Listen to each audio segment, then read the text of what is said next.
Io non so chi parla perché con me nessuno ha parlato e soprattutto direi che è rispettoso nei confronti di tutti parlare di queste cose dopo ovviamente le europee, perché prima di arrivare a discutere di queste cose bisogna arrivare alla verifica degli eletti alle europee. Prima di entrare nel Totonomi, Luca Zaia vuole avere in mano i risultati definitivi, soltanto dopo si apriranno i tavoli della trattativa, innanzitutto politica, e non potrebbe essere altrimenti con due assessori di peso in lizza per Bruxelles, il leghista Federico Caner da una parte, la meloniana Elena Donazzan dall'altra. Più volte messa preferenza, proprio Donazzan è data quasi per certa con un uomo di Fratelli d'Italia pronto a subentrarle in giunta. Radio Palazzo da un testa a testa tra il trevigiano Tommaso Razzolini e il padovano Enoch Soranzo. Un effetto domino si preannuncia anche a Palazzo Ferrofini, dove sono diversi consiglieri regionali che corrono per l'Europa. Tra i Fratelli d'Italia sono addirittura due, il veronese Daniele Polato, attuale capogruppo, e il veneziano Luca Spavanetto.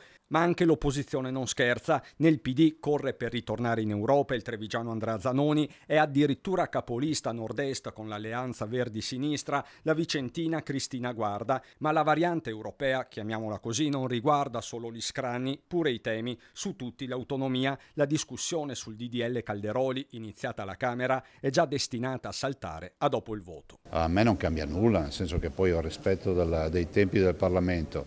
Il vero tema è affrontare con serietà, è quello che si sta facendo a livello nazionale, il progetto, dopodiché si tradurrà in legge, quando la vedremo in Gazzetta Ufficiale mi incornicerò quella Gazzetta Ufficiale.